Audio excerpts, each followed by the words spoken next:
So it's been about 8 months since I first reviewed the DJI Action 3. And I gotta say, it's been kind of a love-hate relationship. DJI has sorted a lot of the things out and added some features with firmware updates along the way. See, in the beginning, it was kind of a gamble. You didn't really know if you were gonna get one with the dreaded focusing issues or not. You know, it seemed to only affect the ones that were produced in September, November, October, kind of, when they were first launched. And I feel like when they first put it out, they weren't quite ready for it. GoPro launched the Hero 11, and DJI was just trying to compete with them, so they put it out before it was ready. They've never admitted to it, but I'm pretty sure that's what it was. I did eventually end up getting mine replaced because I couldn't seem to just get consistent image quality. And then one day, something changed. It all just kind of fell together, but we'll talk about more of that in a minute. Right now, I just want to go over a few of the things that I have found most impressive about the Action 3. So we're out here at Fort Toulouse Park, Fort Toulouse Jackson Park. Pretty cool place. It's where the French fought the Americans in the porch band of the Creek Indians, but nice trails, big battlefield. On the other side of this bridge that it seems we can't cross is a huge battlefield and the American fort. Now we're filming in 10-bit HDR, which is by far my favorite form to film in. But look at this. Could you imagine being lined up next to your brothers, your uncles, your cousins, nephews, and being lined up right here with a black powder rifle, and you got hundreds of people on the other side lined up with their black powder rifles, and you're just pointing at each other and shooting? Yeah, just hard to imagine. I brought my kids out here at a very, very young age, and they were young, not me. I was younger. But we were flying kites in this very field, and the kite got hung up in that tree over there. And I got the worst case. Look at that. Scat. Oh, deer scat. Might be rabbit. And I got the worst case of poison sumac I have ever had. It was horrible. It was scary, I'm not gonna lie. I looked like a zombie. Yeah. So this was the American fort. It's hard to believe that this actually kept people out. Or maybe it didn't, I don't know. I wasn't there, but you'd have to think that it at least worked somewhat, because all the Europeans are still here. The life of a man was short, right? Yeah. It wasn't tall. So I guess that would deter them getting out, trying to climb over that. For starters, I don't know what kind of glass DJI is using for the front and rear display of this thing, but I keep it in the small rig cage, but I keep it in the back pocket of the PGY Tech OneMo backpack, and it gets stuff crammed on top of it. It gets wedged behind the seat of my work truck, tossed on job sites. I mean, like, I'm not necessarily gentle with it, and it doesn't have a single scratch on it to this day. I mean, it's probably the most impressive display I've ever seen as far as glass goes, not image quality. Well, I guess my Galaxy Watch 5 holds up about the same, but it's actually true sapphire. And even the Gorilla Glass Victus 2 on my S23 Ultra, it started getting micro scratches within the first few days. It truly is pretty impressive. I will admit, for the first time though, I just had to take it out of the small rig cage. I was recording 4K HDR, and it did overheat on me. So I took it out of the cage, it fired right back up. It was just getting a little warm. Right here we have, I know it's hard to see because all the bamboo, but this is a legitimate Indian mound over here, an Indian burial mound. Can we go this way, babe? Let's see if I can just get up close to it. It used to be a trail that led right by it. Oh, here it is. I don't know if you can see how the ground goes up right here, but that is a legit Indian burial mound. So another thing that I've really grown to love with the Action 3 is the battery life. It seems that at this stage in my life and career, batteries have really taken control. And the deeper I go down the tech rabbit hole, the more cables and chargers I encounter. And it's nice to know that I can get at least 2 hours of steady recording. Now that's in 4K 30. If you switch to 1080p, you're good for 10 hours. The heat must be getting to that man. You don't get 10 hours in 1080p, you get 3. So you get 2 hours shooting 4K 30, and you get about 3 hours shooting in 1080p. Somebody get that man a drink of water. And if you're shooting in 4K 120, well, let's just say you might want to bring an extra battery or a charger with you. But you can, it does have fast charging, 30-watt fast charging, and you can get to 80% in about 18 minutes, or you can get to fully charged in around 45 minutes. Now, when I purchased this 8-9 months ago, I bought what was called the Adventure Combo, and it comes with 2 additional batteries, the battery charging case, 54-inch selfie stick, and an adhesive mount for putting on your dash or something like that. I am almost confident in saying that you could probably get away with, sorry, I'm walking around the swamp from the movie Stand By Me. I'm pretty confident in saying that you probably could get away with just buying the Action 3 and the battery and not spending that extra $100 on all that other stuff. Very rarely do I ever use that selfie stick that came with it. I like the one from Ulanzi, the MT16, I believe it's called. It's got a cold shoe mount right on the bottom of it to where you can mount lights or external microphones without it being in the shot. Now this is just standard rock steady to give you an idea of the stabilization, which is amazing. So this is the same stabilization that you would get on the Osmo 1 or the Osmo 2. And we'll switch to Rocksteady Plus here in just a second. All right, now this is Rocksteady Plus. You can see it crops in just a little bit to give you a tighter field of view. And this is also in standard D-Warp. I find the wide to be a little too wide.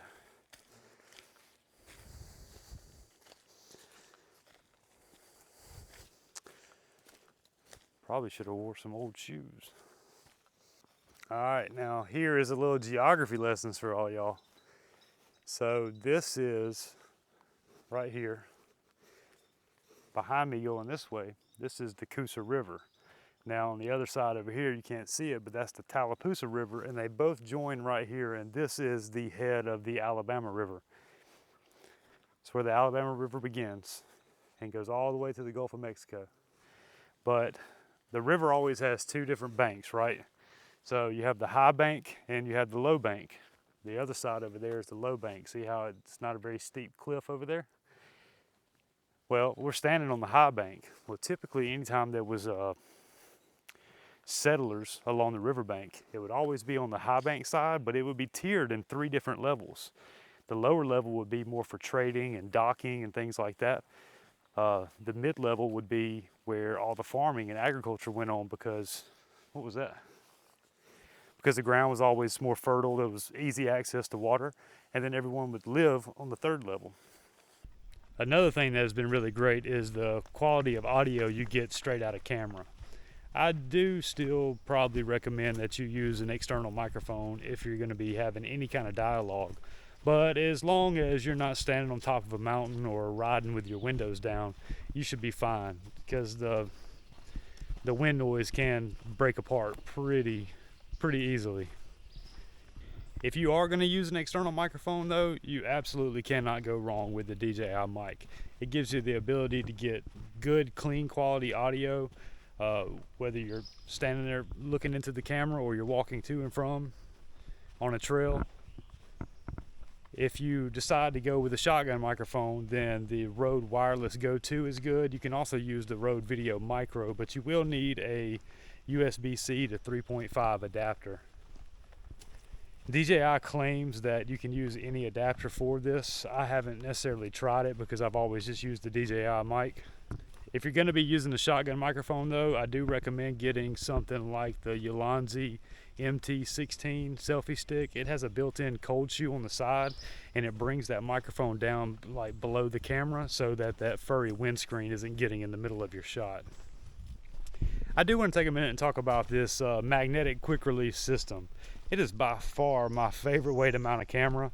Now, it's not new to the Action 3. They did bring that over from the Action 2, but they definitely refined it a little bit by adding a rubber pad to isolate some of the noise from, I guess they were having issues with the squeaking metal-on-metal contact on the Action 2. And it also gives you a tighter grip.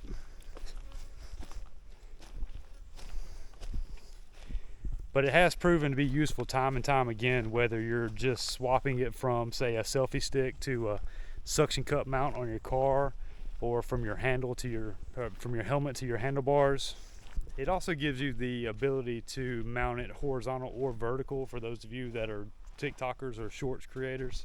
But you will need the plastic cage that comes with the Action 3. I kind of find it more useful to go with one of the third-party cages.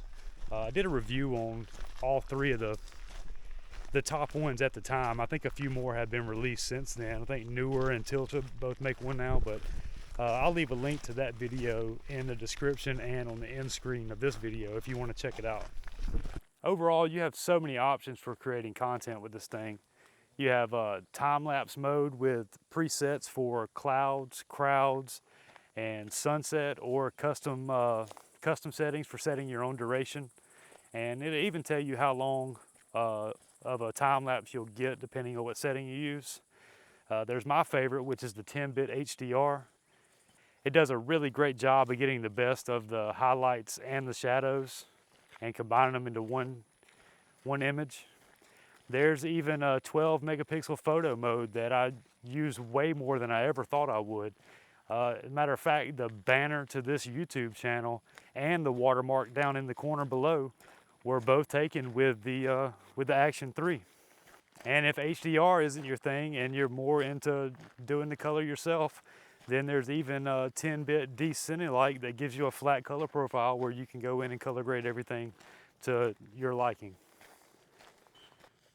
So the Action 3 has turned out to be a really great camera that I've reached for more often than not. It's probably my most used camera that I have in my bag. It's the camera that I always hand to Lauren to film B-roll with. I mean, it's just turned out to be a great camera. Not in the beginning though, I gotta admit. It was a little hit or miss in the beginning, but with a few firmware updates and throwing a few accessories at it with a conjunction of the DJI mic, it's really turned out to be a reliable piece of equipment that, I mean, are you gonna go film, a professional interview or, a short film with it? No, probably not, but can you get some really good color, high quality, well exposed footage? Absolutely, and you can do it all for about $300. Well, that's gonna do it for our trip around Fort Toulouse. Thanks for coming with us. Again, I apologize for being so dripping wet, sweaty and glossy, but it was fun. Did you have fun? That sure did. Oh, check out what we just got in the mail. So be looking for that. If that's something you're into, make sure you're subscribed so you don't miss it. I forgot to mention when I was out there on the trail, maybe it was the heat getting to me because it was super hot that day. And I hope y'all had a happy 4th of July, by the way. We didn't do much. We just went out and, kind of hit the trail at Fort Toulouse. But I forgot to mention, at the beginning of the video, I said that one day something just clicked. Well, so ever since the beginning of my creative journey, I guess you could call it, since I've gotten into cameras, which has been, I don't know, maybe about 4 or 5 years now. It hadn't been too terribly long. It hadn't been like a lifelong journey or anything.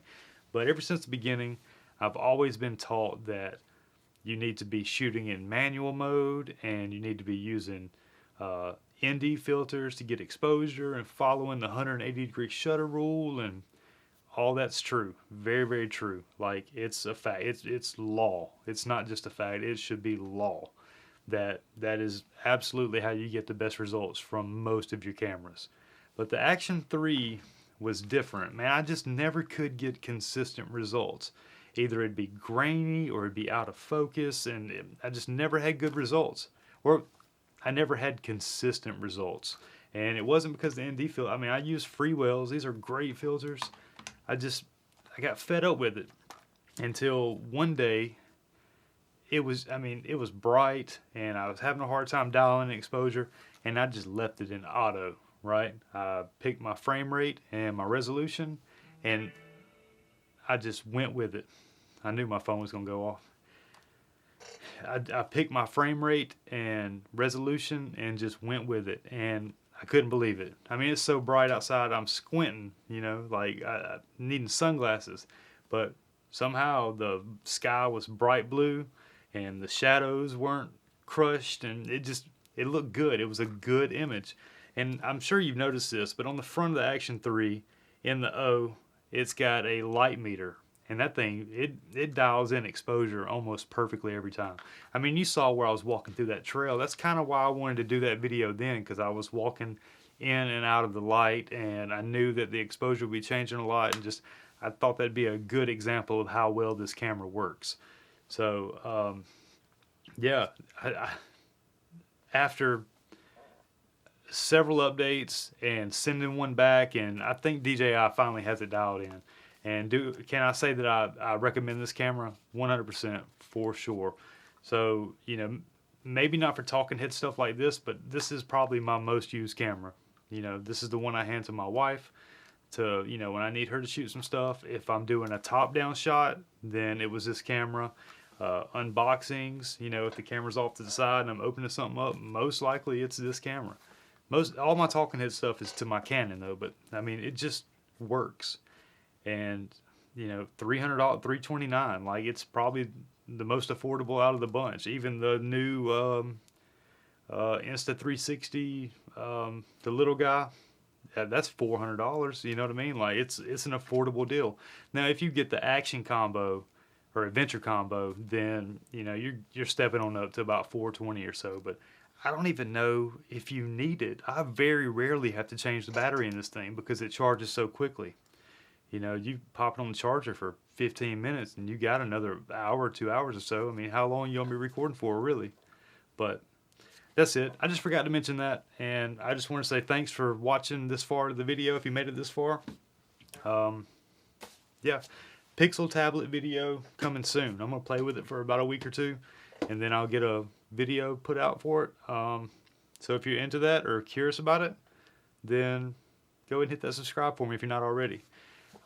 If you're new here, my name is Donnie. I do photo and tech related content, and we'd love to have you. For those of you that have been around for a while, good to see you again. Hope you're doing well. Hope you had a great 4th. And as always, take care of yourselves. You know you deserve it. I'm Donnie B, and we'll see you on the next one. Peace.